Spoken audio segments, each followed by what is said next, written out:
उन्होंने अपने पास बुलाकर कहा कि बेटी, तुमने मेरी बहुत सेवा की है, मेरा बहुत ध्यान रखा है। बहुत जल्द ही तुम्हें सुंदर संतान की प्राप्ति होगी और इस महल में बच्चों की आवाज सुनाई देगी। यह सुनकर राजा और रानी राजलक्ष्मी बहुत खुश हो गए। उन्हें इस प्रकार आशीर्वाद देकर महात्मा चले गए और सचमुच कुछ ही दिनों के भीतर छोटी रानी गर्भवती हो गई। कुछ ही दिनों में राजलक्ष्मी ने राजा को शुभ समाचार दिया कि वह पिता बनने वाले हैं। रानी गर्भवती हो गई है।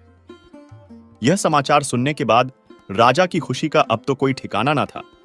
अब तो राजा रानी राजलक्ष्मी का और भी ज्यादा ध्यान रखने लगे थे।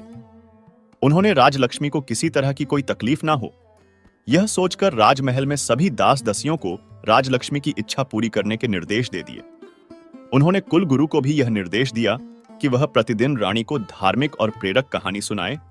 रानी के गर्भवती होने का समाचार जब राज्य में फैला, तब पूरे राज्य में खुशी की एक लहर फैल गई। उस राज्य में सभी लोग खुशियां मनाने लगे। चारों तरफ बधाइयों की धूम मची थी। सभी लोग खुश थे कि राज्य को वारिस मिलने वाला है। परंतु 6 रानियां तो जलकर राख हो गई थीं।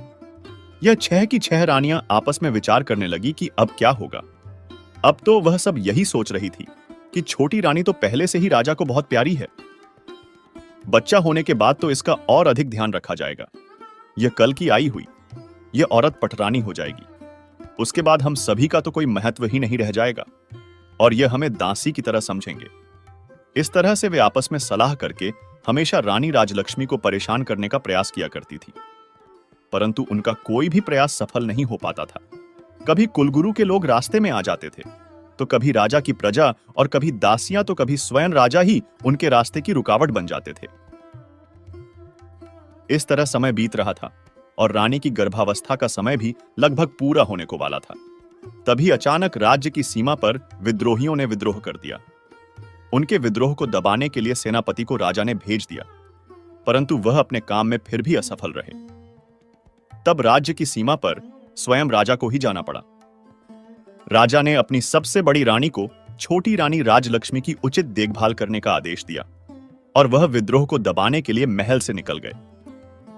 राजा के जाते ही सभी रानियों को सुनहरा अवसर मिल गया और सभी रानियां राजलक्ष्मी से मधुर बातें करते हुए बच्चे के लिए आवश्यक सावधानियां बतलाकर चली जाती थीं।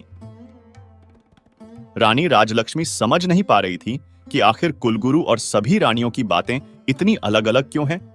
आखिर सही कौन है? दोनों की बातें एक दूसरे से बिल्कुल विपरीत हैं।